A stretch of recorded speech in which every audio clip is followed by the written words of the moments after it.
Assalamu alaikum warahmatullahi wabarakatuh. Mbalamusiza mwenna bakatwegatako amanya yenze Farouk nabagamba weekend bwetuuka bwet tetubeerawo nga tubatemera mu nsonga nga muzitegeera. Wabadde ku nnyonyi, wabadde ku train, wabadde ku boda boda, sijuyi taxi, sijuyi tukutuku, wabadde busy mu capacity yo. Tubeerawo wano neisima ne tubeeranga tusonjola ensonga. So n'olunaku lwa leero Isima waali. Isima kulika kaye abantu bangamba nti kaye yali akusse. Wa tanzi kikaye abadde wano nalya ku mmere naye kubye bifaananyi nange temumulabye kaye yali agala kunsanga. Era yabaddeko nange nabako mu live nange natambulirako mwentambulira nategeera nti ate ndi eno ali eri akitegeera nvugira mu ndala. Wangamba waliwo omugaga gye wamutwala eyo. Allah akbar kati yekoona natunula eri nga gyonna gye tuli kati kaye mmwe kyemutamanyi mwamukolera kyakola ki kyabadde asinga okwagala kumuleetinga mwabogezi tembamanyi yogera nnyo ku bebekulu mpaka bebekulu wakola ki wakuyita kati kaye alinga yagenze wa Museveni wamumaze kale muganda wange. So baganda bange muganda wange Kalemera yangambye nti oba show abeerewo live omutegedde Kalemera mumanyi Kalemera akulimba ababeera bali eyo mu business buli saawa simanyi state simanyi wamaanyi bino ebyaffe bibatwalira buddeyo mu mamotoka naye nga nyamba nvugemu mu jipu nk'oyo ginyimirizaako nenneekuba ebifaananyi abaana banjere gati Isima okoma wabweru wajje akuweyo kaobaka kampi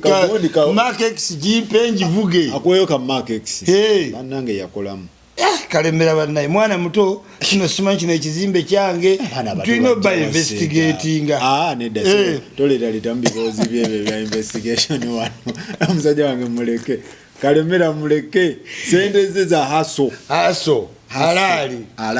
naye aliro fit Kalemera abanyo kompyuta by'ekirodi tino banyigemu ku masaji Kalemera papa wisente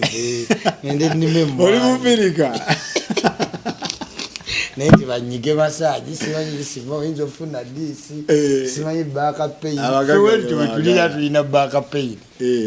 kale. So Isima olwaleero tugenda tema ensonga wiki ebadde busy muganda wa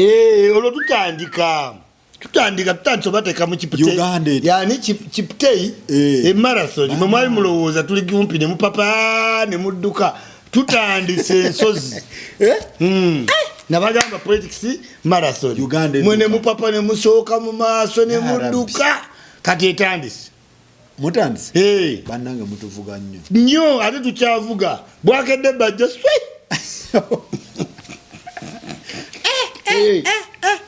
omuntu ali mu America agamba wanna ekyo ekigenda mu maaso aba diaspora bakubonaabona kuba zibalaba bulabye mu uploading kati mubaabye emitima abaali awo ne bamugamba bajjo yalidde ate Abitex yagenze entunusi ne zimukuba nze waliwo blogger bendabo abantu abali fanatic nnyo ku ebintu bya change because when you are abroad you get to feel nti okusinzira woolaba ensi mwoli ne Uganda mwelina okukola ki but every country ina dynamics zaki kati nze ali wano ku ground nga nvudde abroad nina picture ndala kuba ebweru olaba YouTube ani akulaza ebigudde ekkoboko kati abantu abali wano mu reality Kampala tamanye bibiri lwengo tewali mpaka NBS wene ebiraga kati gwate wa YouTube obiraba first ana ba uploading ki that's why abantu bayiro kubayina abana bagamba tubalinyisa omusaayi ku speed yaki bannange ya man balaka abantu bebweru tubavuga wa speed mubavuga speed kwabo bateeka mu belief balowooza muli ku page yeki yemu abali wano bali ku page mu bana bali wano bakozi kati bajjo muwade balowooza tutandike ne bajjo yakubye emmeeza bajjo na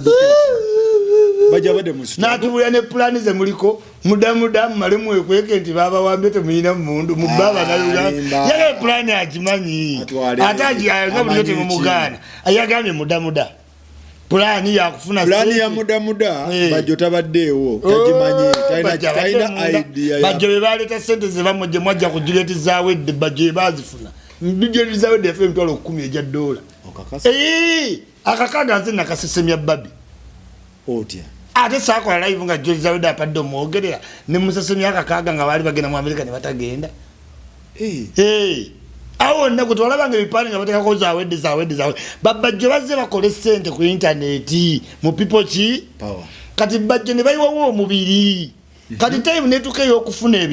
ebifo. Kati bajjo juzi ne bawuzaamu nakawa. Nalabanga akafa akamu akasigaddewo katona akakola ki akasobola umba mugenda londa bano abayimbe nyimba z'oluganda simanyi Walukagga. Bajjo why? Bajjo is a businessman. Nange nyizo londa bajjo. Dani okulonda ali Walukagga. Kati najja nasaba tiketi yaki ya nopo. Kati abantu bonna olwokuba nopo kibiina kipya tebannategera dynamics za party. In every party ne NRM obo ine ekifo kyoyagala kiriko amount yaki ya sente ne because NRM party nene ina ba contributors abaleta mu party nti era ofuna flaga beya waayo olindo obukadde 10 okuva mu NRM bujja nenga weteka mu primaries otyo chobola primaries NRM ziba bulade ziba amuse nawulira mwakunganya waliwo nga tebinagwayo nenga mulina bilioni n'ekitundu kubanga NRM ngazi kati ne nupu yandibadde byesobola biteekawo ng'emaze otuula ku ground tiyo yennyini erina sente zeeteeka mbaki ba candidate kati terina capital kati ate instead bano abantu begenda okujjamu ki sente kati ekyo kyaleese oteeka price ya ticket waggulu kubanga ku ticket kwe baagala bagatire muddamuda bafunire Bobi Wine sente za campaign kibi tekyandibadde kibi naye ti fairness ya price n'akakiiko kati wakyali fairness anti twagala laga ekintu kirina value si byakuva eri oyingire buyingizi kintu nga tosasudde katuteekewo price twawule ku ki anti kati ekyo ku bibiina ebirala price ejjawo loyalty okitegedde nti kati ebbajja badde ayiwawo muki omubiri kulwalavu lwaki ekibiina kati muyi omusuubuzi w'emukono ye agenda kujja ng'ayina sente ziri zemukola ki zimuwetaaga mu mufronting naye nga talina mutima gwaki kati Bobi Wine is between a hard place and a rock because he has to go with the people who have something to provide or those who have been with loyalty segirinya waviridde esawa zino twetaaga loyalty twetaaga sente anti byombi kati leader olwokuba nti olina okuba capacity tobola nti leadership is for rich people okitegeera nti omuntu oba yagala omujjamu omusetolinga naki na sente oba position kati nupu temulina position zemugaba temulina sente zemugaba kati omuntu nga bajja agenda kuba angry ayabye ebyama kuba naye ekifo ekyo kyabadde akola ki kyayagala mweno struggle bajjo talina sente ezo ddala zisasula anti 15 sente azirina naye kati kyegaiti cost eri waggulu okiwulira eri waggulu nkuwa $15 ngenda kusikozesa mmeka kati akakiiko ka nupu kabbi ate Bobi Wine yakola bibindi kabaka abooluganda banyanzi nyanzi anaayitamu nyanzi buli omu yeesibyeko nyanzi ngototegeera ogenda olaba Bobi Wine $8 emagere omuyita ku mukolo $10,000 sooka okaddemu ogenda emagere ewa Bobi nga si ego bano bakabako simanyi ani Khalifa simanyi abo naye ng'olina you are holding water wena kyoyagala emu 8 kugenda emagere Bobi Wine business isimasagala okube bukubi bintu nga sibya facts zino sina facts as you can add any normal dots you can see Bobi Wine is a business just like Museveni yes waliwo ofuuka business kati Bobi Wine omuleta ku mukolo gw'ekyanja olina osasula obukadde 10 okumuleta yes which is worth it kubanga entambula akozinga commotion aweesa omukolo ekitiibwa alina value kati awo nyanzi batuufu oteekawo ki okugenda emagere emumeka emu8 okulaba ku mukulu ogitwala wa nyanzi tayinza yitamu mu kalulu why kuva dda mukama okya obugagga bwabwe ne babbanjomaani bakaita kamukamu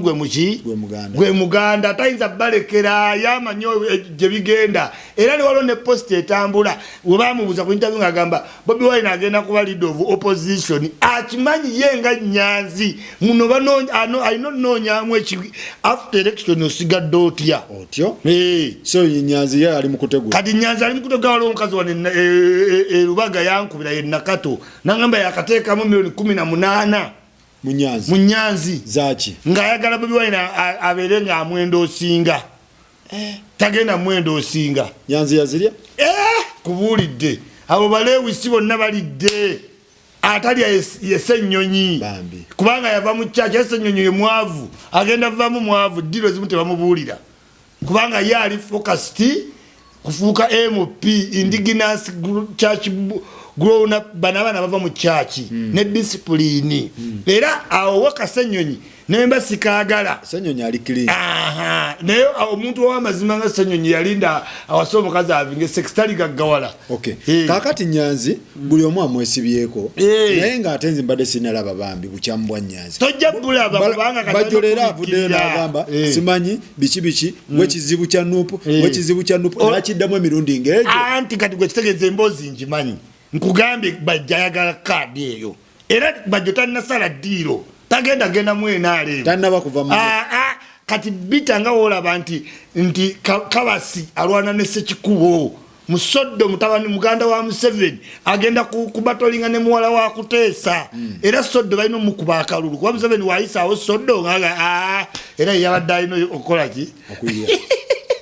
okitegedde kakati Museveni ate takukolera linnya mu kalulu akusuula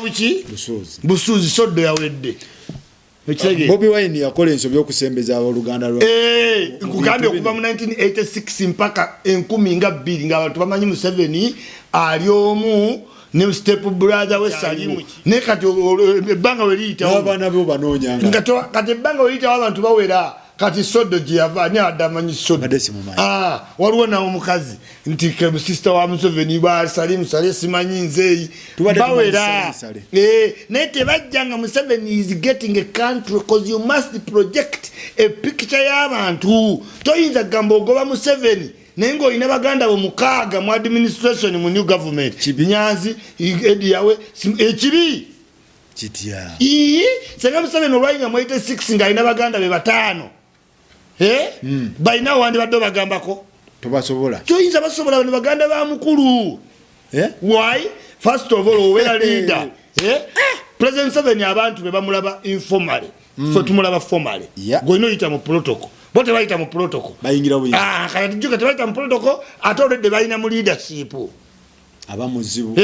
goloza Salimu Sale tayagala kubako prime minister ayagala ne Museveni mugezi kijja kozinga commotion okola otya gwe muwe ekintu ekisinga ne prime minister welete creation ani atayagala welete creation Salimu Sale abeera wanti kapeeka nekikuva ne mbongo ti abeera mu kyalo negenda yolabe abeera mu New York yekapeeka so balida bagezi toteekawo baganda bo era Museveni bamubuuza how did Janet Museveni become a minister and MP Museveni ayogera amazima akugamba namugaana gemachi gemazima nina adda mu bya Jesus nayogedde ne Katonda simanyi kati omuntu akubitinga spiritual omukolera ki ate nga akulagana abamuwaga nenga ne Museveni yenyini kyali kimuswaza not just because as leaders grow up ebyo nabivaako twakaddiye kunkanyanya za maaso ng'omubuli anti gundi yamuvumira awulire toliraba mu nyumba ya Museveni toliraba nyumba ya Muhoozi toliraba Muhoozi ng'atambula talina Muhoozi tayinza kukuba budde Natasha nawe nakolako naye mulundi gumu ku Serena siddanga tosobola era bagenda mu bya church galvanizing people golooza abaana betaweza beera mu ministry basobola kati Bobi Wine why are you pushing simanyi Mickey Wine abantu abatafanana na bukulu yenna n'avaayo ng'obuuso omuli buli mundu naye agenda balida of what okitegeera nti no olese Eddie we gwagwa dda tu ekikulabisa obubi kiri kimu baganda bo beesimbye mu bifo ebiri opposition oriented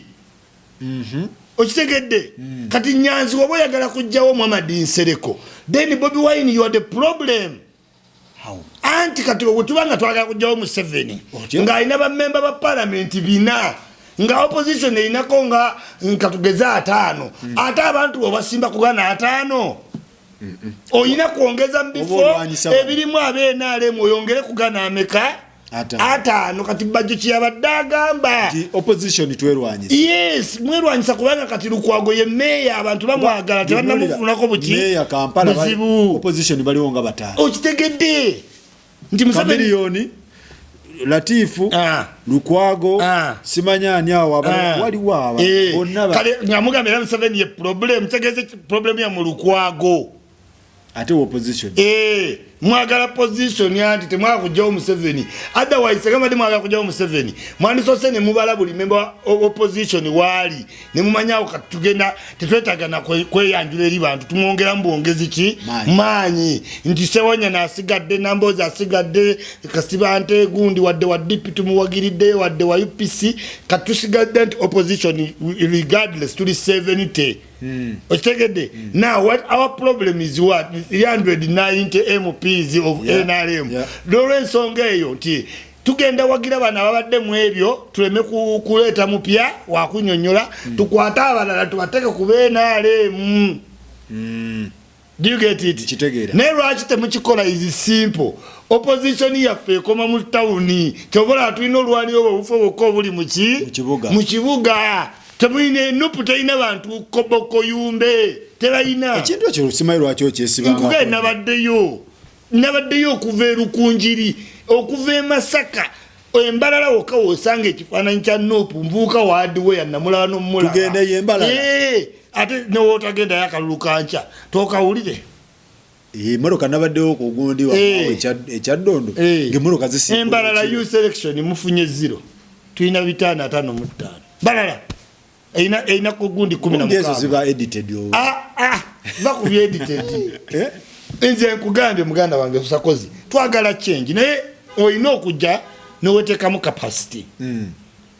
gino emyaka 5 Bobi Wine yalina gikozesa ku understudy tukiyita visibility study notegeera nekyamugwako bugwi chovola all time bagamba babi ajje ekyaddondo babi gwe tuleeta ekyaddondo simanyi Miki Wine yajje gundi egomba gundi yajje tewali agenda yitamu tewali okakasa tomanyika luka plezika ekawano wano ne mulonda oyinza okulonda Sakozi ne batakugazeti ngokimanyi oba member of parliament you a member of parliament until you are gazetted ku parliament neyisamu nti yona ali gazetted ndozo bawuliddeko nga yegwa wangu naye nga nze ndi gazetted ekizibu ky'opposition ki ekizibu kya opposition nti abazze okukisolovinga bajja n'enjala nnyingi wetulifuna opposition omugagga nga Besigye wabadde agezezzaako Besigye teyajja n'akola forum for democratic change neyesimba ku FDC manya kuba DP nedda basigaza ebintu ya Besigye yajja n'abantu be era eyo nerukunjiri nga wavuga okitegeere wavuga FDC ng'evuga okitegedde until tulina otutegeera nti nga wadde oli wa opposition webale nti wa DP wagundi kubanga olina otutegeera Sakozi tunulya ne movement Bobi Wine abantu bagenda ewuwe enkya n'eggulu tolaba mbenalemu bakubina ebyokwambala obusaati emanju bali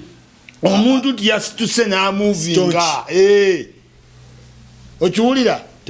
tebakyindayiri tebagenda Besigye yegenda n'abantu kakati you are poking mu DP, poking in FDC, poking in Jema, poking in your fellow people. Ekitegeeza ekiruma Bobi Wine bwe tutunula politically kufuukako opposition leader, si leader wa government. Chovola babanyazi, they are making money out of this situation. Kwa leader tegenda kuda leader use it now. Kati yekiruma babajjo bajjo yesibye nnyo ku Nyanzi amumanyi Nyanzi musiru. Can you miss this opportunity to make money when you are Nyanzi? You have been struggling all 65 years. Ogenda mukati, why are you not using this opportunity? Nyanzi mugezi era bano Nyanzi yalina muno buproti mukira bangambye yes ne wale gayaze estate gendo gya Nyanzi yayina akunyemu era we bagobye mukaaku nga Bobby ayagala kufuna mukuba abantu abasaloninga leader be bafunamu bantu abagaggawadde ku Museveni bamanyi kusinga ne Museveni kyagaggawadde mu Uganda we bali kane Bobby Wine waliwo abafunamu ye nga tasakola ki funa mukuba yayina okuuma brandi kati naye Bobby Wine ofunamu fo kyagobye mukaaku yataddeko Danny Magic to monitor the money. Danny Magic ate awulira nnyo Bobby anti does he know anything kujako kunyiganyiga keyboard ya producing Danny Magic producing what yes kati Bobby Wine to monitor money tasobola banyazi era bamnyazi agenda bamunga mugago singa Bobby Wine mukine ekintu kubuye kibanga n'omuyimbi ndi kati Chameleone wabeera mu kifo n'owulira Chameleone abantu bakutaba bakoze kino omwala Chameleone abatabiriiko naye abali kuganga mwe mukola ki kubanga gutolina kyakuluzinga Nyanzi has nothing to account for Ugandans ani agenda bimubuuza tewali is use the time asikese naye ati kiba kikosa Bobby Wine ye Bobby yayinza okuba bambi amumanyi oli mukulu we nawe yamuwerera ddala yali amuddiza Bobby Wine kyamumanya ayinallo yandibadde yamunyiga next anti ne kati waliwo stakes waliwo omusoza Museveni talina bantu batyagoba mu gavumenti newe baloopa baloopye kuteesa emirundi emeka kyekino ng'ojjewo nti Bobby Wine president takulira yagundi Nyanzi amuwaki yes musajja gamba nange struggle nze naawe kuva nawe mbuto struggle nze naawe wali onzirizaki yeno time ndeka nawe ndeka tontawanya ne wemba nze Bobby Wine yakola ensobi okusembeza abantu abo ate teyabasembeza wabula omuyaga gwe yaleeta gwali gw'amaanyi nga nabo tebayinza kugukola ki gubuuka kubanga kati bapadde Eddie yawe yali mu DP apaalidde muki munupu toina security kuba kigudde buki bugwi mupapa tomanyi kinaki yet zino 5 years Bobby Wine zandi muwadde kyenaga visibility ki akulaga alina visibility ki study ne woba toyagala anti tevuga si ey'amaanyi ennyo but you can progressively see a part that is in what progress office ziggulawo abantu bayita inengeje abayitamu mu press conference bubera mu time teyetaaga kuŋŋaanya banyi why cause byalinga agamba bese to have strategies teyetaaga cause you must focus on the ball Bajo yalidde teyali tanalya kintu kyonna naye mmwe muli bajega temulina reconciliation plan gwekatuwebuze bakitulowooza omusajja ono yalidde omuliro gwanyoka anti lwakuba kati Bobby Wine mumufudde kaloti alinga ddini z'abakibwetere yes bw'omuddamu ng'alirizi ng'aziyita dogs naye gwe weewuunye olabyeko ku Ssekikubo no tinka simbye mbadde muyina ngeje boogera Museveni ojuulidde kantu aboogera Museveni ebintu biba tebikankana nga ggulu ne lwaki olowooza abakima n'abasika ye leader tabakimanga bakamulonda kati bona amala omulonda nga Bassekikubo baddamu ku kibooko kwata musibe kale twakuwagira yona tebifaako womba mubuzaayo katono nga dalasakozi ikana abasirikale bamanyi banywanya omwenge kanize saaliwo lwaki bakuba sekozi nawe tonyiika kola ki kati eyo capability Bobby Wine gye yeetaaga ddani olugezigezi lwa Ssenyonyi ali so adamant oba docent nti ajja ku TV n'agamba abo abagenze bamanya nti tubaba makulu ninga byeyogera birina ki sense ng'omwogezi wa party always ne bamulinda obalaba ne baboogera ku balebo MP Bagamaasi balebo kale beetaagawo kantu katini bakulaga omuntu bamwetaaga kati gwe spokesperson Ssenyonyi toyinza kuvaayo arrogant ku buli muntu aba defectingako n'olaga nti talina muki Ssenyonyi tosinga bajjo waaka ku ground nno kubuulira Ssenyonyi akalulu wakakigoyogerako okuvuma okuvuma no operation bajjo babadde batambula ssebo n'amafuta gaabwe batambula bajja ayogera omulala ku radio wana busaati bwa butono gwagala pasuka njagala mutwala agule saate ezimukola ki ezimutuuka naye nga boogera tuita gulasi lutugawe wala full figure basegirinya oyinza obutamwagala segirinya nenge go minister tuyinza sobola segirinya omusobola yes ne Jole Ssenyonyi oyinza okwogera ku TV articulate zebiki ne tosobola bajjo ku ground yes ku muntu wa wansi yes katoyinza kujja n'oyogera arrogantire ku buli kiguddewo gwe wennyini Ssenyonyi saawa zino wandigambe nedda tulinawo akakiiko ketugenda otondawo akakwasaganya abatakanyiza bulki era ne mwena alemu okiraba reconciliation program gyekiri waso si abikola yes kate mukirina kubanga muli batolowooza nti gundu aba ayogedde ebyo ate wemuddamu ngenda kuba nafuye eyo ego. That is bad. That's very bad. Kati gwenga Ssenyonyi okujja n'oyogera nti waliwo ensonga tuli busy nnyo tetuzikwata. How which ensonga? Eno y'ensonga kubanga ono yalina abantu. Buli nsonga mu politics olingo ngamba nti yeetaaga okwogerwa. Yes. Ate Ssenyonyi sikyakola kati nti kali olw'okubanga ali youthful alowooza nti slogan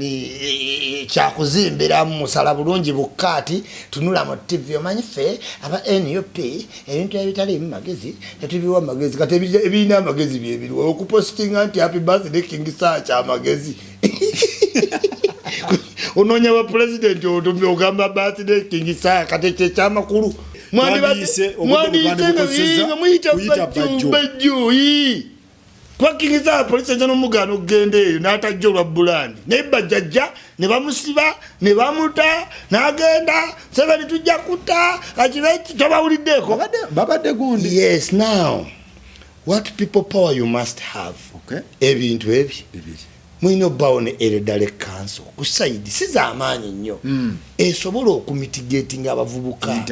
onyiize nnyo mukwano okiwulira ate abavubuka babeera nnyo mu kunyiiga banyiiga bwe tuti ne mufuna omukazi omukulu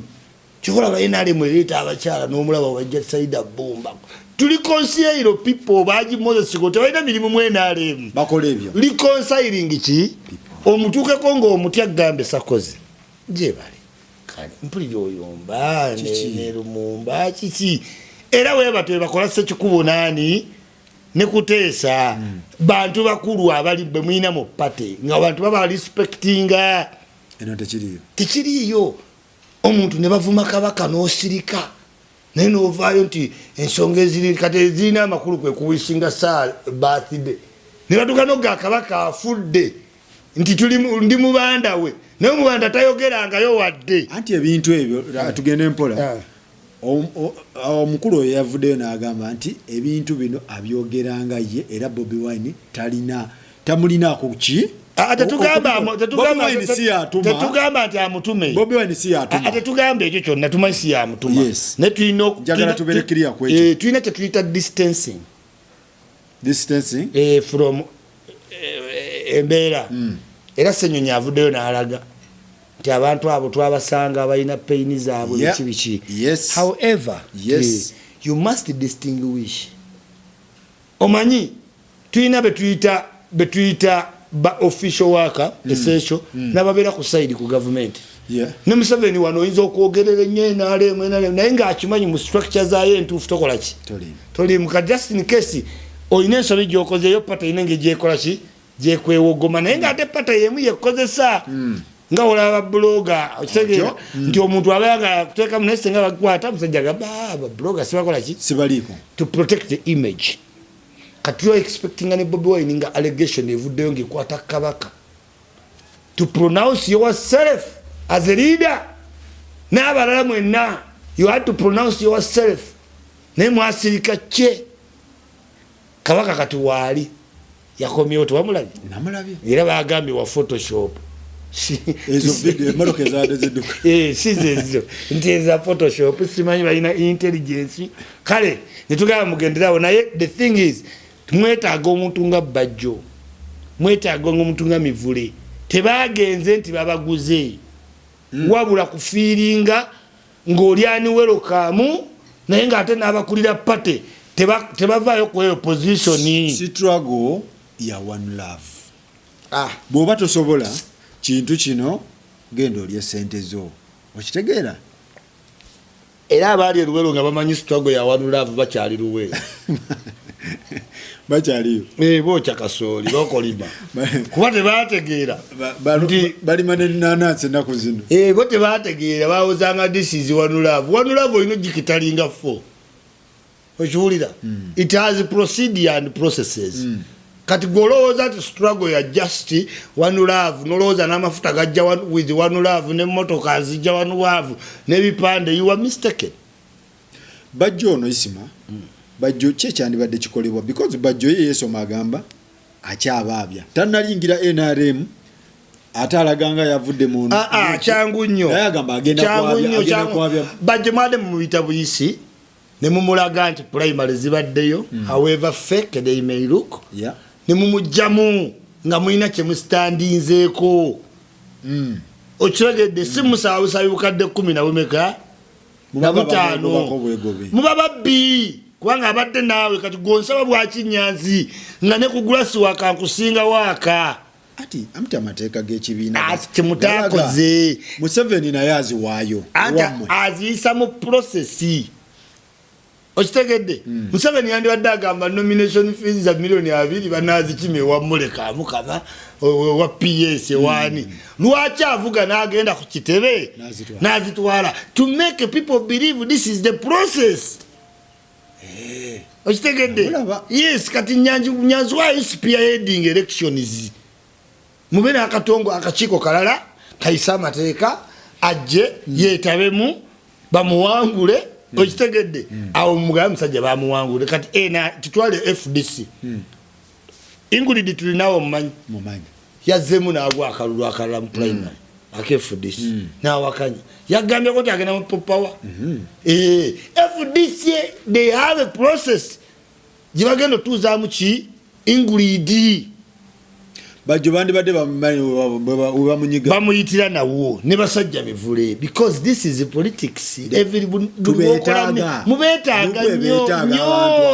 kuba bavudde wala bambega tuulira bambega balya bambega baseba kwokera byebigambo ebibadde biyitingana omusajja ayinza okuba yekyawa lwa bintu ebyo mbu omusajja ambega nabi kyotegeeza NRM temanyi nti nina emikwano me people power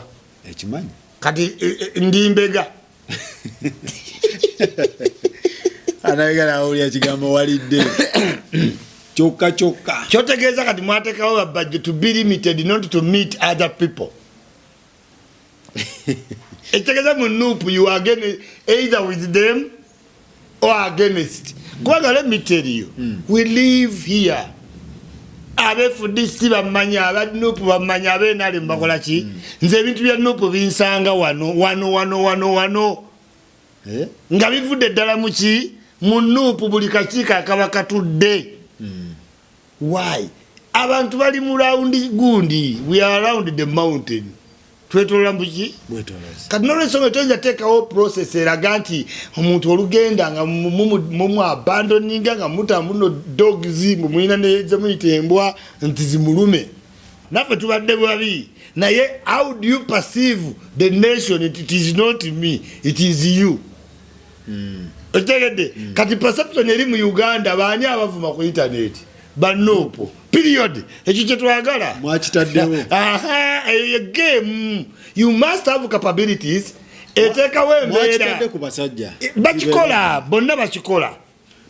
party zonna zivuma ne kati goina ability etekawo perception nti yegwe so ekyo mwakimaze kati we are the best in the game because tusobola n'okuba nga naffe tubavuma ne tutadde mu bantu embeera ti wenza n'okuba akawunti sezimu muvuma naye nga muli beenaalema nga naye kyetwagala papawe bavuma kati fe twalaba do you have the capability ekwejjako ekyo omumate musobola ate muyinza fugaani mukyejjeeko nti tetuvuma mukyejjeeko mizannyo gyammwe mingi okuvuma muvuma naye mulina capability convincing abana Uganda nti temuvuma nga ffe teriiwo tegeza muli banafu kubanga mu politics I must have capabilities to go around the dynamics kati oba bataddeko nti muvuma mwenale mugitaddeko ki nkyetta abantu kati wiizi hu twakibateeka mwateekawo buli muntu afa Museveni yabakoze ki yamutta nete mulina bujulizi okitegedde kanamwe muyina ability buli afesasi Museveni yamuse teri muntu ayinza fanga wakanya Museveni nga Museveni si yamuse amaseka yabatta Museveni yatta amaseka Museveni yatta bannase Museveni yafumita abakazi ebitimu mu mbugo Museveni ekyo mwasolo kiteeka mu bantu naye ekikulu abantu tebasukka mukono ate abekyegegwa babimanyi ya Museveni tukayo nkugambye natuuka embalala ekkubo lyonna lya yero yatani kati kyegambye naye abekyegegwa bakimanyi nti abanupu be bavuma ate kati ono layini tebamanyi abavumi bammwe babamanyi ebigambo byakubawo kati ezo video zetwongerayo tuzogerera ne mu Luganda. Oh my God. Kakati muli babi. Yes, katwabagamba ngati mwino okufuna mechanism. Siyinza kuvuma n'empitire nale mu gateyina control. Eyina bakuyita. Abayina control bagamba isima. Kendezaamu obakola. Tanga vuma n'entuka ne kabaka. Bagamba ngati oyo tetumuyinaako ki si waffe obe nale mu ogimanyi ogeranga polisi bakuteekako ekiba kikyattaddemu yabakolera newe yayitawo overboard bamukube munda kiri capability y'okwejjako gekabadi akaaliwo anti politics you must do something have ability to create another perception n'ogiteeka mu bantu kati waliwo awakana nti kitata simutemu waliwo akana nti Kayihura tiyali mutemu naye Museveni yali tamaze okukozesa Kayihura de gundi ati Museveni agateze we namuwa omulimu nakebera omutima gwe nze namuwa okusinziira ku bye yali akola n'amala n'ayisaawo naye nti waliwo nekino nti abantu bano babikolanga bo abo boolaba abavuma n'olaba bloga n'asinziira anti naye mulina kapasite abikolanga ye kali patro Kamoga bamutadde Kamoga amaze emyezi 7 nti yakola verbal terrorism ekitaliiyo okitegedde kati bamusiba balabe olugezigezi w'abasiraamu tuli balujjaja gye tunaakola ne tukuza ebirevu ne tunyiiga emisolo ne gitwereega naye abaddeyo 7 kati obusungu obutulunyidde bulinnya bwe buti tugenda mu kalulu mute kati waliyo omusiraamu alina obuzibu ku Museveni Kamoga yatidde twakedde mupira wallahu akbar wallahi allah ya rabbi ya rabbi amina ya rabbi seeka teri ali ku Museveni kati nekitatte olaba akalulu kabinda mute kati waba kitatte bagenda londaani eyatadde taata waabwe mu kkomera oba ayagala taata waasigale mu kkomera politics Bajo tumuta tugende ku mivule mivule yalidde mivule ye Bajo yalidde kanalya ate yalidde ki mwabali amwagala bafaanana bani bangambe yakutte milioni 8 bamuwadde mu mpeke mivule wo milioni 8 afuna ebimukubaawo ayinza n'oggwa n'afa 8 lutya ebintu ebimu tubitwala mu gradual process mivule yafunye milioni 8 uliiza ati nkugamba gradual process kati gwe Faruku woliwa n'omutayiza akira bugezi nakuwa milioni $4 tojja tuuka ku kkubo Enzo kufa. Oyizo gena ngo mansa sente baga waliwo omugaggazzaawo nenga atakuwadde asigadde wali. Wali nali ye massive party weba nyumba nga mumugobye muzigo gwammwe nupu muzigo. Ne nyumba ya nali yabisengana. Buli omu mwaniriza ne. Bisengana go gendo omuntu onaga ine bisengana. Ofiringa kye kimunga ayine kisenge ne diro. Sumi vule tanalya enale mutu kyali bize mvule tujjabbala badda ne kitwagala oyingidde atoddamu n'ofuluma addemu afulumu banaddamu kulaba mulaba enale mwakukola soko oyingire kubanga yerese bwerese kasa wereeta yalabye ku Museveni fe tulaba Museveni okujja yalabye ku Museveni mwasisinkana musajja ojjena ki who has welcomed you who Balamu kutidde awedde bebasibaga kataawo bayita wa Balamu kutidde omunene yalina okulisiivinga era Lukwago abantu bonna babadde basala okugenda mu pata is there any person who has received warm welcome like Lukwago including bali abava mu DP combine walaba amazina ku DP ku FDC balese Kabejja yenyini ye mivule kati tebalina maanyi because who has welcomed you Balamu Yeah, Balaam is very kind. Balaam is far from Museveni. Yes, only support Balaam. Kati mivule ya join is a supporters club. Aina nokuwa mzee itachimanyi nti omusajja. Ali busy Museveni tucha ali busy kalukata andise. Kitegeeza omukulu bwoba weerese bweresi mu pate yammwe amaanyi gaba matono. Yes. Mpozi nga Kabeja yagambye nti mu musajja mu bulijja alinda kimivule nafa tumanyite kimulese bamuvumye kigeza nafa wali yes ubu yatusaba mmotoka tujja muwe mmotoka zenale muweziri wali ku pate tujja muwa ya yero nga buli wadda bamanya yeye inza kubuulira nze president gwe yawe mitwala 3 agaddola sigala bangako tebakuwa n'ofuna government must work ngabba government eliwet oyina okuba oyina kyekwagalako mivula ina content gwe mumwagala content ki ate abaana abato betulina bayina ki buli mivule byalina abaana babisomye mu history fe tukyetaaga wakawe mukadde mulungi naye abamukola weebali nange owange ojja abamukola mwenale mugyebali maasi pate kati abamu abadde w'amaanyi kuba mulina batini mivula badde w'amaanyi eno ensonzi bw'ogisanga mu kidibo girabanga kinene negisuule mu nnyanja otegeere nti ensonzi si nnene kati mivula ensonzi bagisudde mu NRM yazze mu nnyanja nze nabadde manyi azekendeeza mugaati gwammwe kuba abantu baŋŋambye nti NRM kati ng'omugaati gukendeera ashibaga wuuyo mivule wuuyo yisima okola ki fulufiga atusinga because teri amusinga ground work nze isima nasoma tonsuubira keera ati ngezi okibuye mu basikulapu nedda nze mbeera ne communicating n'ate abali mu banka n'abali ki be batono kati fulufiga jalabika nti akola nnyo because abeera ku ground work abeera mu kisenyi mu kisenyi makinde bululu biki she is very passionate yes gato mugati ngate mivule tazze kendeeza mugaati talina mugaati gwayinza kendeeza kuba nawulidde mbu entalo zammwe zatandise dda mu NRM mwatandise dda okwekuba babloga ti mivule kate naye bamulese wakitatinakyammukuba mivule kyabamanya nti NRM eri organize babloga bayo bali organized ajje tumukulembere tuli bakulembeze olwedde mu babloga kati azze tumukulembere tumubulye ebikibi olina okukola yazze nga mashinali yazze munyiivu azokakaka tugenda mujjako ennaku ali ekyemikyananywa ejjuyisawo ne wabbala muliki amumulumya enjala niyiriga amaaso nolowooza alina kyabadde twagala akole kamula wali esi tugende bamuganda wange Dr. Jose Chameleone Dr. Jose Chameleone yagira tiyagasi yatukubya tiyagasi ku sentema bane manyi wanupu ndi wanupu baina muwa kadi nagira bugizi babbi bamusaba $43 ani yazimusaba nyanzi kuba meya nkubudde bamukoline meya basaba mmeka ana mwezi ate Chameleone bamwogera bana musaba 3 bamusaba na 3 banya nkubulidde ne Chameleone tebandi badde bamusaba ate lwaki ate batamusaba nga balagamba musosola abadde day one ukinga bakamulanga ava mu dipi era Chameleone okoleza office ngaba nupu tebaliwo nenga za nupu agenda kuba independent tagenda bawa $43 Chameleone chali wagenze ekimanyi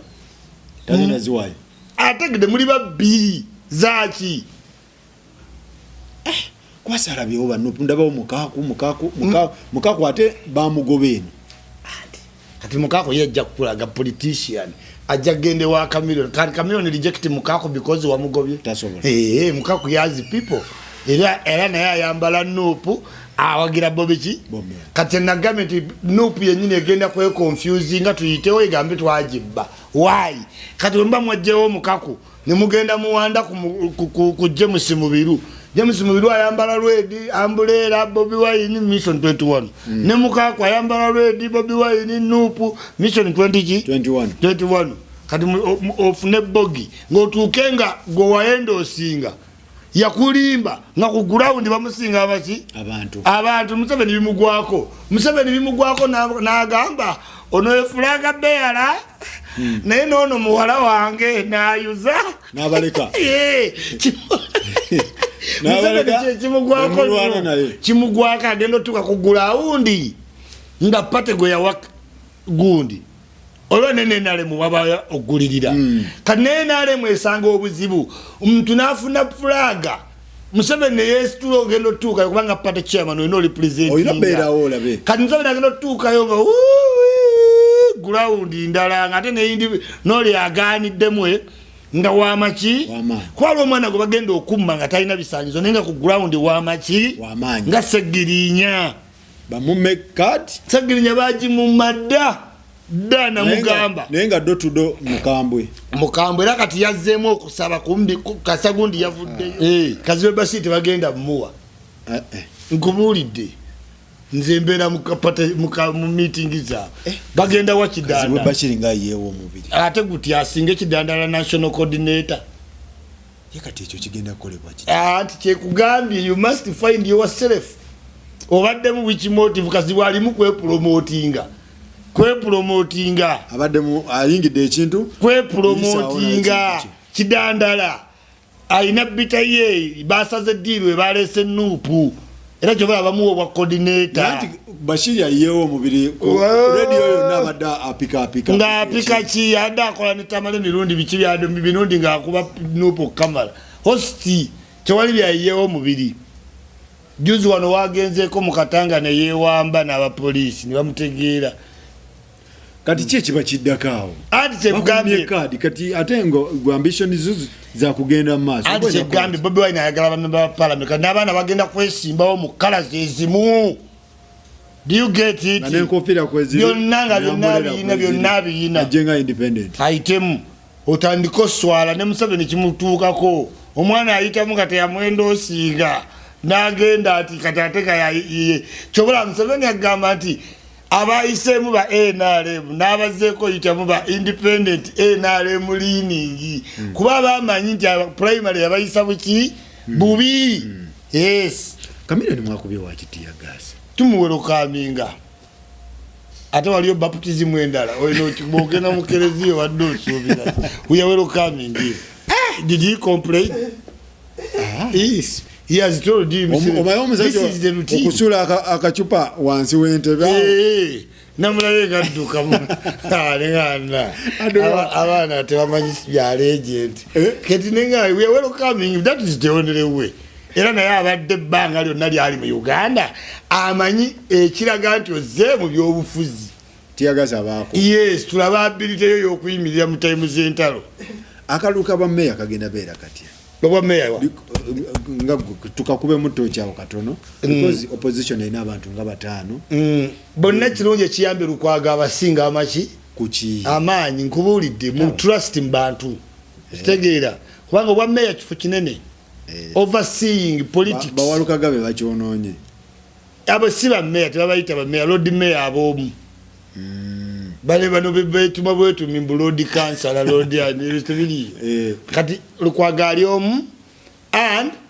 is very strong seated deep in mitima gyabaki gy'abantu one ensonga zayimirirako tekuli nogu ayimiriddewo ku bwa meya asobola zaarticulatinga two engeri gyalwaniriramu mu law mu courts of law ate ne demina ya Lukwago ya leader omanyi perception kikulu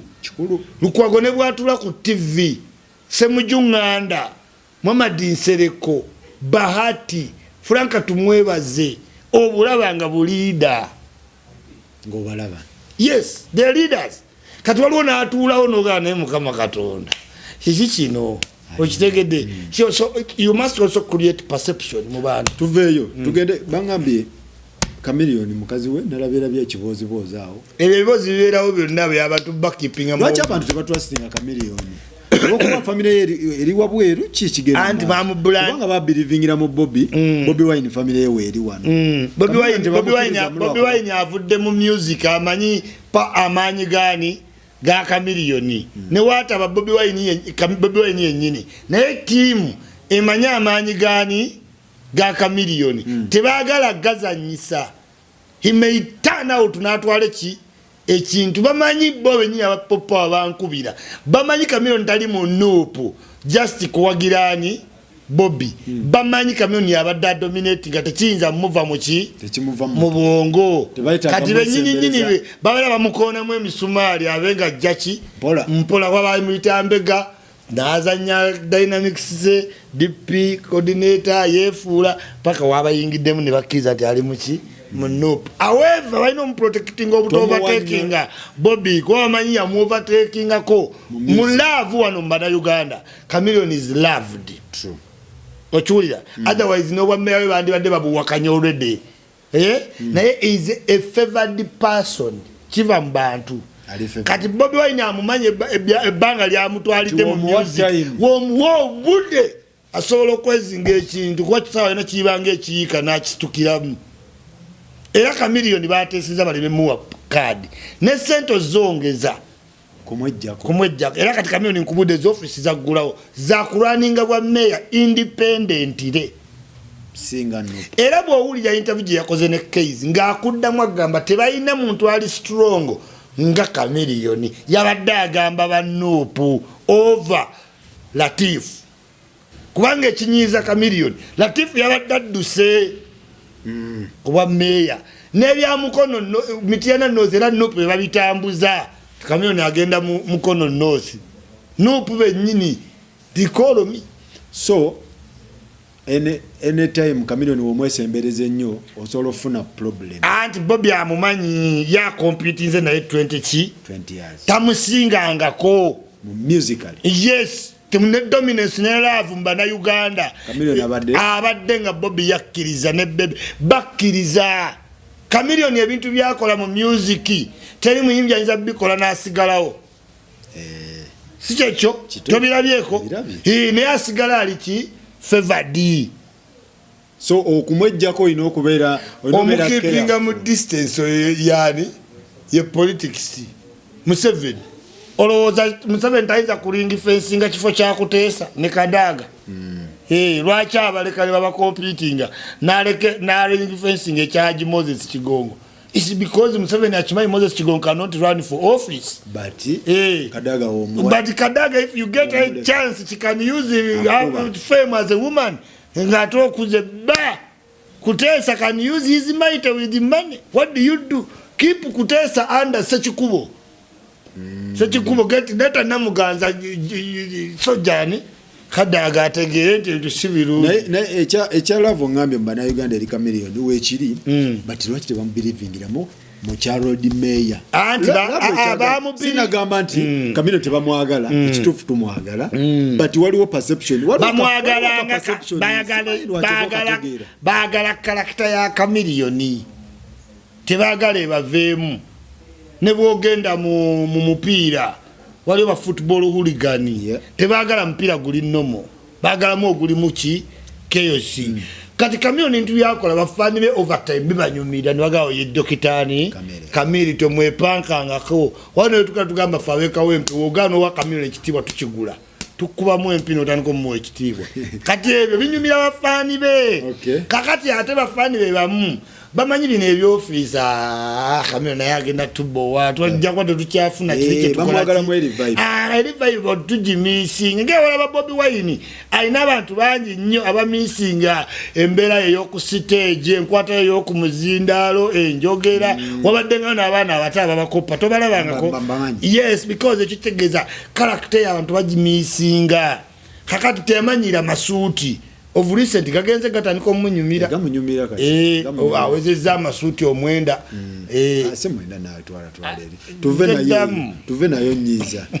muganda wange nalabye ekibozi kya mukazi wa Chameleone si kyaddala ebintu bitabuse Daniela tayogera bwatyo Daniela Chameleone amuyita na taata Abba nembozi wojuya tegatta ate si mukazi wange ate sitata tekyabba wange ate muwe ekitiibwa ate mwagala nnyo tebigatta byabadde birina okuba nga bigenderako obusungu buki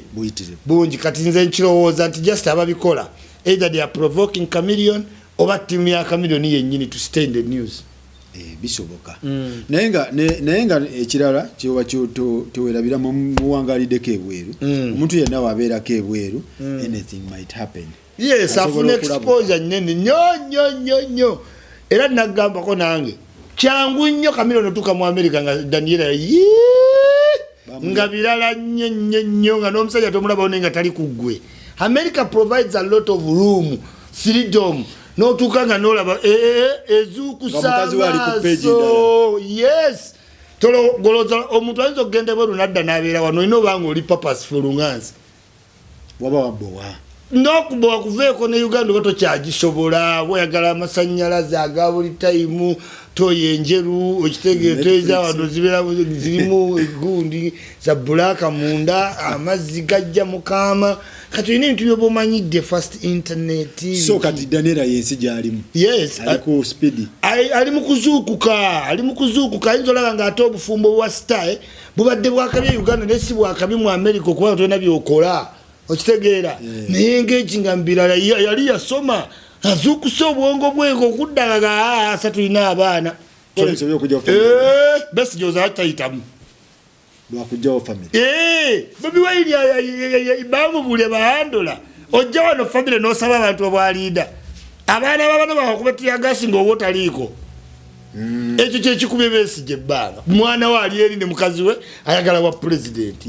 Museveni alisikinga n'abazzukulu wano abalina oba lutalo lubaawo lukole ki nowaloddeko tana Museveni babeera England tasobola apartment azisobola so what is it ekyo nakyo kirina effect ku muntu nnyo tojjangawo famire ng'ogenda mu kalulu bawo abantu bagirabeko Bobi Wine abantu bamwagala kuba bamanyi obwana bwe Solomon Suubi mukyala we babalabawo they have guaranteed trust kati go family we tabaawo kiba kiki ku education Bobi Wine yavuddeyo n'atematema egundize ensonga ze mwagamba omusajja teyasoma naye mbagamba isima omusajja mumukola ki mumuwaayira bambi omusajja n'avaayo ku Monday morning n'akola ki ensonga ze n'aziteekawo in fact yabadde accurate nnyo Bobi Wine bukyanga akola speech simanye no yagimukoledde naye yabadde ku mulamwa era ekibi mwazitegedde twazitegedde naye tetwategeddemu kimu kiki nti nga woogambye nti waliwo eyakoze speech ndowooza yabimutegekedde bisoma Museveni atubula ebintu bya mu nkaaga abitubuulira mu mutwe n'osoma history okuva mu kinaana osoma musome n'ebyo byonna effect osoma mu masomero agatategerekeka nti wamusa mu muti simanye wanti jeni nenve buli taamu owoona obusomero bwonna tebuwera kakiri ewa musa muti yasomerayo ddi tewawulidde Nyanzi wallahi Nyanzi we yagambye tiyasooka wanti Mega simanyi n'agenda ewa Musa n'ava wa Musa n'asoma ewa Magule amasomero tegategerekeka gava nawo ekyo tekimatalinga nze kimatalinga mu nsonga emu nti abaana bonna tukimanyi teri mwana mugezi gwe bakyusakyusa ssomero teri muzadde asasula fees na ssomero nerimu interest ng'azunza omwana wano ne wali abaana bokka abavaava mu ssomero taamu eno ne taamu eri eiza aba teyayise muzadde we n'amutwala awala tayagala nkubuulira eiza nga tebasasudde fees mu former school mmwe mpozi nga muli bato okuva ku 2,000 biro bano abaana abazadde baba baleeta enku n'asoma simanyi ali ku basale be baba bakyusakyusa amasomero naye abazadde kasita ategera nti ebintu obitegeera oli kibuli genderera abaana basome kibuli agamba naliyo ku verse 1 paka 6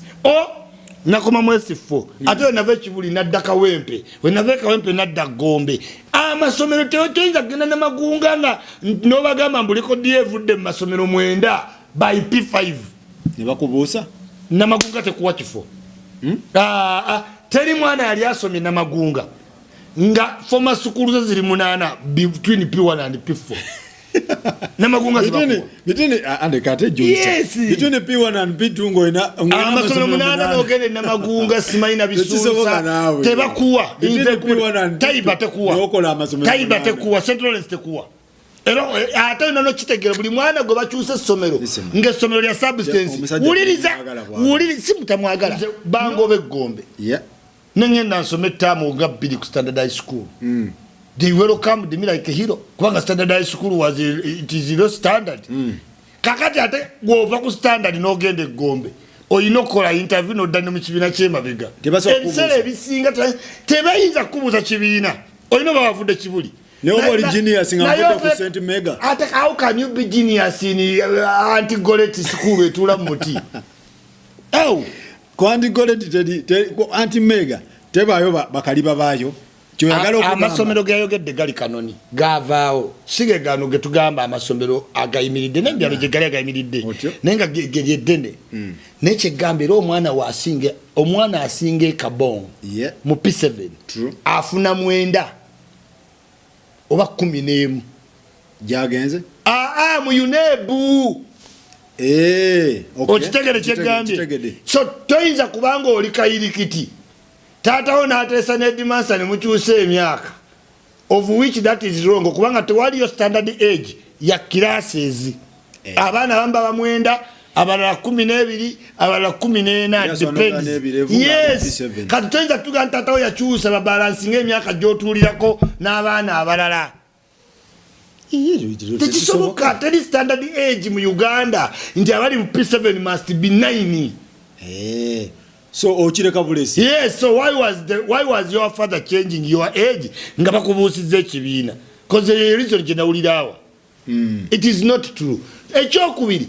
Teri yo mwana inza fuka genius ne bamubuze ki. Era mwana waite Kabong nga yafuna 9 mu P7. Olwa education facility conditions government emanyono mwana muki mugezi. Era baba offers abo okusinzira oyingire makerere. Kakati omusajja ali omugezi ekayirikiti ekyamugano mujjayo nga ayise P7 jamaze obuuka bamutwale mu ssomero eddungi saakitegeera S1 mpozi yaliwo Lubiri siye Lubiri ayina amalala awo ge yajja atambula mpaka Lubiri ya joininga mu S4 kati point ya mweri kuki sinagitegeera mbadde sinakumalayo point zanna mbadde gattiramu temunategeera mabirizi kye yakoze point ya mu mwaka ayana anti uli awombadde nkuyitiramu ebimu ku byeraga nti waliwo abantu fe abasomye ebuddo kabojja botajja fuga ng'obadde n'amasomero 12 by P7 moso nga temuli ssomero liri substantiated lyoyogerako nti oba Buganda Road yes awo atuwulira kati ekyo tukivaako tutunulira ba obibo kateeka irikiti waliyo ne baani kozi abantu abasoma ne mu 7 oba abamulinana tewali ali bubi naye nga nti point of collection nti mu 98 batula emirundi ekyo ebiri mbadde nerabidde mu March ne November ekintu ekyo kyaliwo era yagambe yatula mu March yagambe yatula mu March yes yatula mu March ngate ipozo tegera biraga November era no kustamalinga mu process na tukitunda naye that's not the point tudde ku mabirizi okay tudende ku mabirizi kigendererwa kye kuba nalabe summons zaayise ati kati mone musanyuka mbukubanga Bobi Wine yaze nakola press conference what has a press conference got to do with the mabirizi Hey, press conference ya Bobi Wine yajjewe ebintu bya mabirizi. Aha. Kati mwasanyuse. Ate ko lwennyini lwe yateekayo. Ani mabirizi. Bobi Wine akola gundi ne mabirizi ng'ateekayo. Mabirizi yaki yakoze ayina criminal summons. Criminal summons. Buli wazzo muki? Omusango. Kakati muke mutamanya abanno.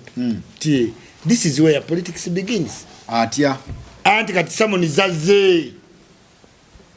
Your court has recognized the mabirizi what? Allegations. Okitegedde. Era kati nga bbiri nga date ze bawadde Bobi Wine Yesu asuubirwa muki? Mu court. Kati oli mu kalulu kyosinga obutaagala kwewuuba muki? Mu court. Kati nebanga omusango Bobi Wine mutuufu agenda kugusinga. Neba kuwuuba. Beyiro ze mwakafuna temuzimanyi. Buli beyiro yellow card. Beyiro tegeeza yellow card? Yellow card. Ojja kuba olina programu embale bakuyite eggulu gy'olina beyiro ogwaluwa obwenga ovaaluwa ng'ogenda mbala bakuyite mu gwamabirizi ove ku akati buli kumanya Bobi Wine ali mu kooti ne mabirizi wakiso yakulopyeyo criminal summons nnya ebyembale biri bikyali ebyo embale ate buli mugendayo nga bagamba omusango guli adijanid until further notice. Okitegedde so ebintu bino mwa babikola mwa sponsor ate fe mama sakozo obadde ki fe kooti mwale mukwata mabirizi bulungi kyenkugambye temutegerera bintu ebintu mbitegeera from short distance kati from fote mulaba kanne Mabirizi yakoze restitute mukitegeera muli awo Mabirizi ozzaako kibakusayira esinze is Bobi Wine court.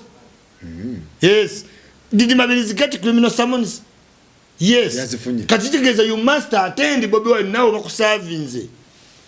Bobi Wine bamusavye kati perception omuntu ali mu kyalo ekagadiaga Bobi Wine bamututte mu kote teyasoma bulungi okiwulira abasajja omusajja mwagala okitegeera teyasoma buki bulungi criminal summons. Okay, so kati Bobi Wine ebintu ebyo bigenda baba jaji wakubirawo omuswiba nti nakkiriza ne Mabirizi nti bituufu oba owedde kanolo ensonga eyo Mabirizi ensonga zentuufu nnyo era mumwegendereze. Isima Bobi Wine mwagala ku ballot paper temwagala kubanga mmwe mukati nkubuuza ngo we naremu fe tumwagala ko mwetaaga ko temumwetaaga bade ni yammwe mu ba competitor bonna abaliwo ekituufu Bobi Wine yabataddeko akazito Bobi Wine alina abavubuka tumukunde bajali mukisha muntu naweleka Isima leka kulimba gwanga bwe mutwe mwasanyukira kuba white delegate ne bakira nga bali bawesije ne badde wa muntu basembi wa mawugo mujerega. Bobi mumwagala ku ballot temumwagala tumwagala ko tumumale mwaka janja kwa Museveni yagambye yakawangula semi final Eldareba UC ne abalema kati omuntu amazo wangula semi final atobo kya mugamba ki obogira kakati mbadde njagala tugende ku muganda wange tugende ku Sipapa Sipapa enare musima ebintu bya mukola mwalese Sipapa naleta amasasi boyagala kutta Bobi Wine wali bujulizi yalesa amasasi nagatega Sipapa yatugambya vibes gatero yenyini mutunzi wange oyayine mundu yenyini Dax vibes naba ya nkubulidde kama ochagojifuga oba Dax vibes mbadde sikimanye kyadda kati gotobeeze nfuna kolo Dax vibes omwana omuto kyakulala baba we kyali kati Dax vibes taiza butabeera Bobi Wine byonna byakola ki byabeera why aze ne bamugamba brother we kyali mu ghetto kati alaba ne kya inspiringa kati ate yalina mu kasente era babanjo bane bakola bye steps zakola ki zaliko kamo kya Dax vibes yakulira Dax vibes yakulira bisi okutunda enjagano controlling abayaye bonna yalina mu sente ate muganda wa mukulembeze kati alina all levels yalina n'obudde babantu tugende ebyo bya Dax sibimanyi nze mbimanyi anti ku Sipapa Dax vibes yabadde Sipapa akulochinze ku territory ye ne wabeerawo confrontation kati amasasi bagakutte babenyina abana bayaye tewali kiraga nti Sipapa yagakoze eki Sipapa yazze ku nopo yabadde akimye eki ayitawo yababa milioni 2 ngate mwaga nenya kwenyanzo omuntu yababa milioni 4 ali wadde mboba chekingako Sipapa zanga akola emivuyo kuba amawuli agakwawo yabadde ayagala kutta Bobi Wine lweruku atyanga Bobi Wine yabaddawo Sipapa musiru nnyo yagende ku nopo ate Bobi Wine musiru Sipapa bino ebintu ani abigira ani abiri ebyo byonna ngawe mwelwanako okujjawo kiri temuvuma mwagala teeka oti Sipapa we yakyaddawo Sipapa bakupye motoka y'amanja nadduka nga balowooza zeggulirira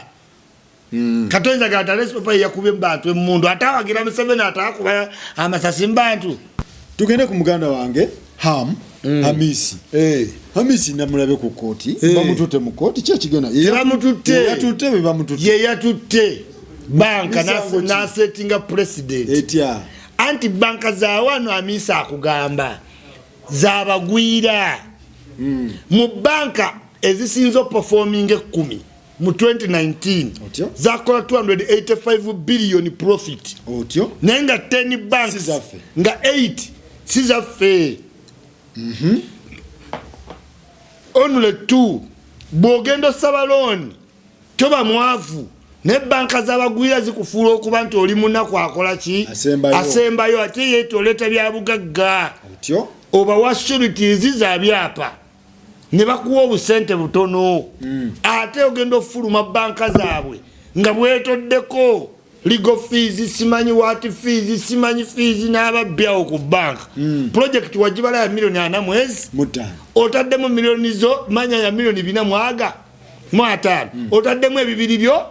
olese ebyapa bakuyambeko omalirize project yo mumaliriza bakuwayo 150 nga tezimala project mu middle ya project nga bajja bagamba mbuto kyasobola nga bakwata ebintu bimavumba nga babikola ki nga babirya kati nga bagamba obo complaining agenda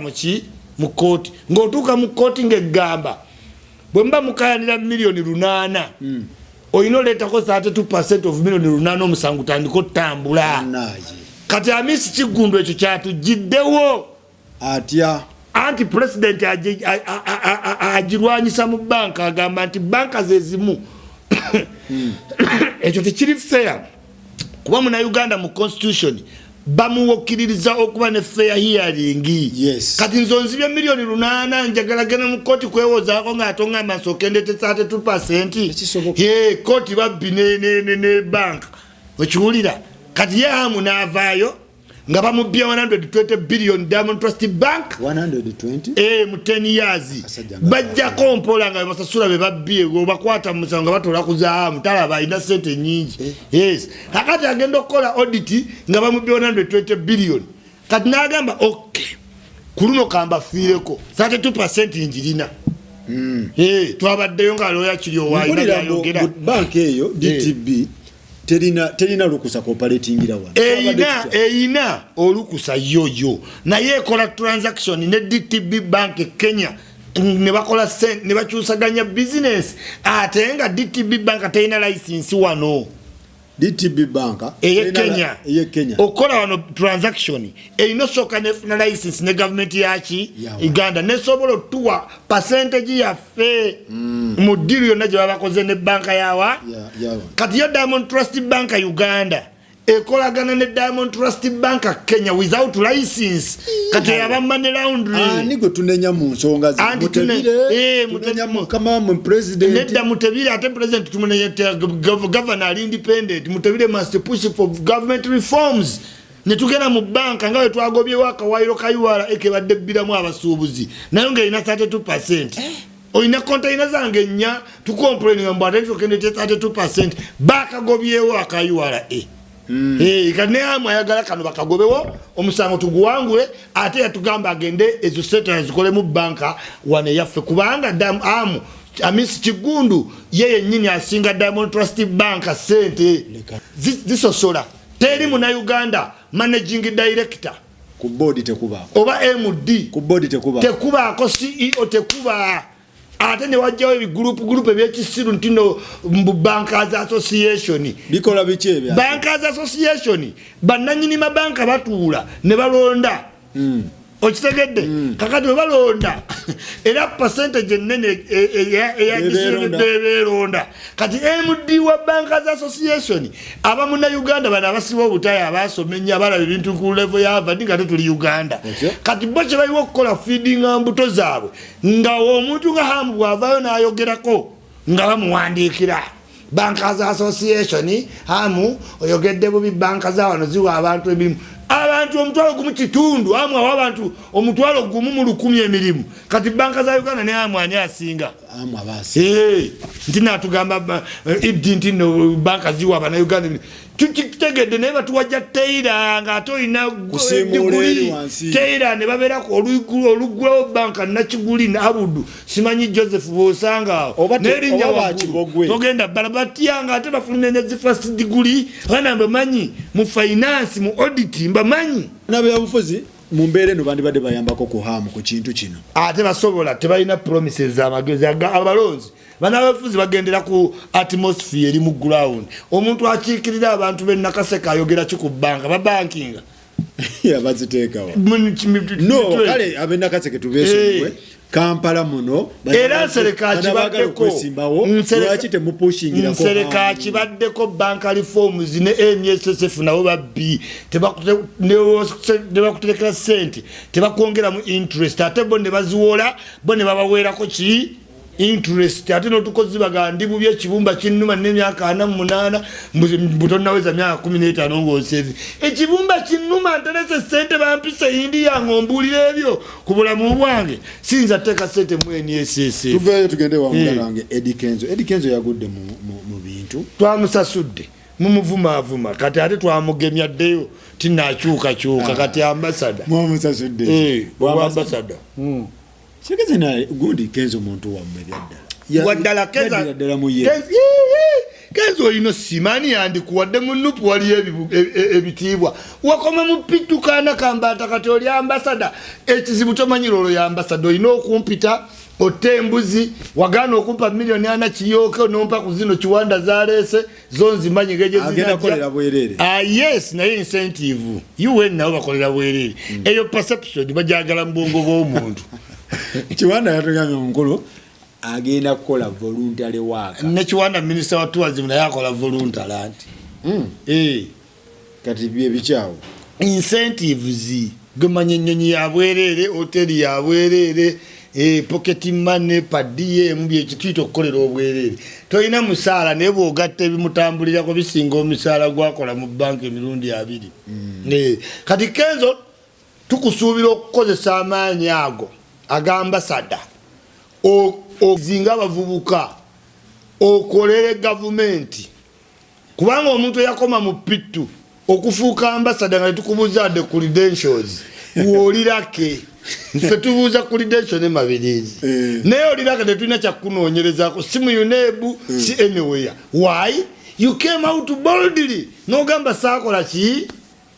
sasomera tukuwadde obwambasada particularly kwesiba kugolira kugenda muzu kukola enyimbe eyo biki tetukusuya kwogera bingi ku press conference naye gwe beera particular ogende muzu promoting ensi yaffe olabika bulungi. I like the way you train nombiri gwoyina katulaikanga sita oluba sita abanyiza nga Wizkid ni wajja na wadenga wakabito ine to feeling ali nga pigimi oyinzoloza yakona kati Kenzo talisotika ko mbiri gwabaki gwabasita we yawule muko nga big chi nga big fish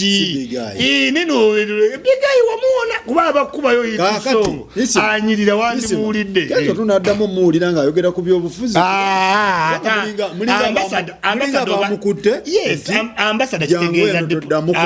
kitegeza diplomacy. Mwamugemye butaddamu kwogera bintu bya bufuzi. No muvuma kati tukukwata. Yes, ovumya ambassador. Yes, ovola ambassador wa Uganda. Ndese ambassador nti bu company. Ambassador wa Uganda. Kakati tukukwata. Twamuonyeze emisege jammwe your dogs tu netumusavinga okubeera mu kitiibwa. Mwamulisiza munjogere nyangu mwamulisiza aleme kuddamu kola ki abawagire mukyere twamulaze nti this is what you deserve kati mu people power no promoting umbrella. Come and promote gorillas, mountains and rivers, roads. Ibintu byonale mu byekoze. Yes. Mwayagadde mutu jako izelo naye kati tuveeyo tugende ku yosi. Elections. Ebintu wabirabe. Nabirabe ate nopu muyina wochi. Zero. Bayusi bamwe bonna nagamba tebali steady focus. Asula kireka nagenda ayende entebe. Nadda ng'okulonda kwawedde. Kati ne mu youth NRM yezebwezi ate tubachi ate tukia kubago wa inupu nobo ino mulonze nakaseke nga mvubuka wali yali popular nenga wali enkuba yatonye temumuyamba Kampala ga 7 musiru agabate gali kumbe kabongo egali kuchalo konna kate yenna akolale mu kabongo abantu bajja kugira gali ya yero radio ya yero ne mask ya yero yes kakati mwe abanupu ne munerimba mutya chovola we mugeza ko gende mbale olwadda ye mabega kubafa tubazo kitegati mu village toliyo you are only here mukubeko olukungana ku office endala etali kamoja Kamiloni yabadde abagulidde wendala we mwana ebuliza nene temwagezeeyo yabategedde. Omuganda atatwala obudde kati Bobi Wine and occurrence zimulaze nti obono balida yani badda asoma twagala tutemeteme history nga wabadda jana yes bwalaga Binayisa yamalako myezi 2 awoza ndete leta ndete ntingo byamini bawulire ebata Professor Mulamba yakola constitution mu nnaku ezi neta saa ku governing abantu. This is a human resource governing people. You must know basic things. Museveni gola bintu byako anolowoza musiru nagenda nabikka ennyanya nawe omunachalo vision ti ne Museveni laba abikka ennyanya nange kangende mbikeki ennyanya zange nakwata obukebe nafumita nakulaga from the lowest level nti Museveni asobola okuba very humble nagenda ne mu nnimiro nafumita obukebe bw'amazzi ne buyiwa amazzi okitegedde to put somebody and see a go bubi go wesibye mu mbeere ki embi even Museveni can do it ngatali mu buki mu bufuzi. So olinga ngamba nti Abaganda tetunywera mu ntebe oba tetusobola kubanga tumanya ekintu kimu ekintu kigulabinge kitomere yitire no kibbe okijewo kati why didn't Bobi Wine go back and study clearly? Yes. Sawa zino Bobi Wine wando suba kubutabo w'abantu ababaddewo Gorbachev ba Fidel Castro Museveni no basomako n'otegeera. How do they run a country? Do you have intelligence? Omaine kigenda ku bode mutukula oba ovaka mocha no dawali magere. Is that your Uganda? Bajagami muri president wa Facebook awunanga nyizo kujoininga ne ku ground. You must know capable things. Why Amini yafuga ngati yasoma? Because Amini was relative with the circumstances. Yamanya abasirikale bamanyi intelligence ebiralaga bimusanga buki busanzi. Because you know they are the cause of governing the country. Or you know funa belief mu maje, or you know kubo ina intelligence, or you know kubo li well connected, or ina magnet esikasente muba investors and well wishers. You can fundraise. Ne kwebe binato ina akona chimuntu zefuga muntu ngofugana ogogendo ofuga Miss Kigundu aina gobaba $23 million na Africa please naye isi mamogera uvi yes Binayisa aliwa Binayisa omanye mugoba ku bukulu ame commander oyite ojoko genda vako ani yagoba ko waswabule Museveni waswabule ali mu kizimbe ngali waggulu nga Binayisa ali wansi nga akachika akagenda okujjako Waswalule ke kada akatudde wansi nga Museveni Binayisa nga Waswalule alinze Museveni ali waggulu yakubira Museveni agamba bagala kunzijjako bateeko Binayisa namugamba tewali agenda kujja Kabaganda tunabaddawa Waswalule nastuka nagamba bana bali meeting mukwate ku bbogo ya Museveni agenda bimala waite sawe bino mugamba Museveni gwolinda ali eno mu meeting ne Binayisa naga ngaba mujjeko isima abantu bagamba naye isima omusajja muganda lwaki tawagira sagala lujanjo lusibasi tribe mutibagira baganda banne mbawagira ki mbawagira ki Museveni banyankole bamuleta mbufuzi baganda lwaki yagenda mbanyankole ndi muganda wange sente kufukidde weto baganda banno towa wempagira omuganda ngolonga gawala gangende mbwavu ate ekintu omusajja wakikuba nga muganda Binayisa yakikuba twafuna ki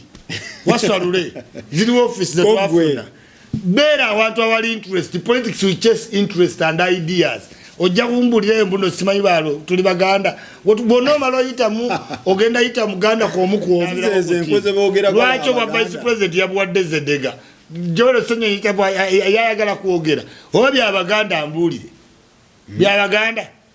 lwachi mukozesa nyo ti abaganda mwe mukuba omuganda lwachi kuruya moyo nekuba abaganda kankusomere Jennifer Furufiga igwe niawo bano bani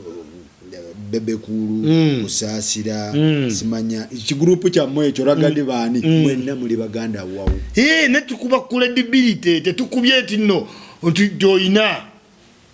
waliwo ya disputing okusoma kwa Binayisa